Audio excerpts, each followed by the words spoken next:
Welcome to episode 20 of Echo Without Noise.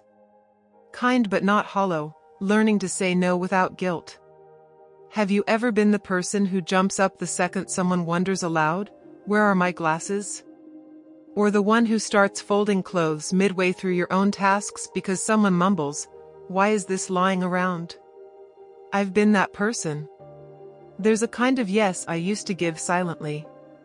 Not with words, but in the way I'd rearrange my time, tuck away discomfort, make space for someone else's ease, without ever being asked. And somehow, they still expected it. Maybe because I'd always done it. Maybe because my silence sounded like agreement. It wasn't dramatic. It was subtle. Convenient. Familiar. But over time, I felt the quiet ache of these unspoken contracts. The ones where my kindness became currency, and the interest kept accumulating. Not just once, not just with certain people, but as a habit. An instinct.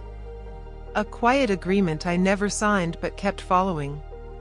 Kindness felt like my silent power. And for a while, that helped me feel useful, needed, even loved. But somewhere along the way, kindness turned into compliance. And I didn't realize it until my own needs started fading, my hobbies, my studies, my joy, all on pause while I made sure everyone else's lives stayed afloat. It wasn't one big moment of awakening. It was a slow noticing. Noticing that some people took and never gave. That my helpfulness had become expected. That I felt guilty for doing my own thing. That I was hoping someone would one day do for me what I had done so many times. And that hope kept me stuck. Reclaiming my no felt dangerous at first.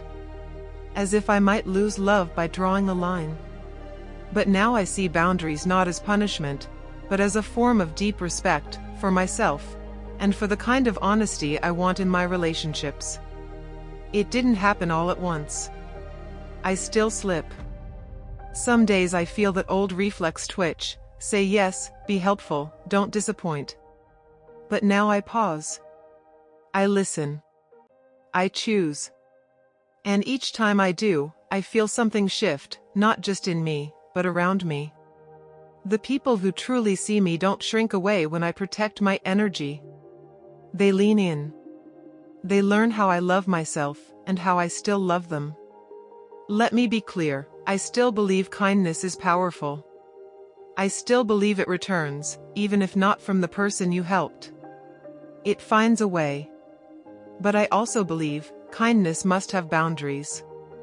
Because when it doesn't, it drains you.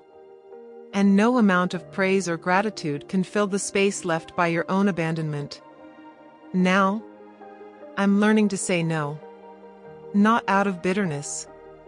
But out of love, for myself, for my time, for the things that keep my heart lit up. Growth, for me, has been less of a breakthrough and more of a rhythm. A slow dance of remembering, forgetting, and remembering again. But in that repetition is something sacred. It's not regression. It's a deeper kind of knowing. The kind that doesn't need to be loud to be true. Sometimes I say not now. Other times, I can't help with that today. And sure, the guilt still visits. But it doesn't stay.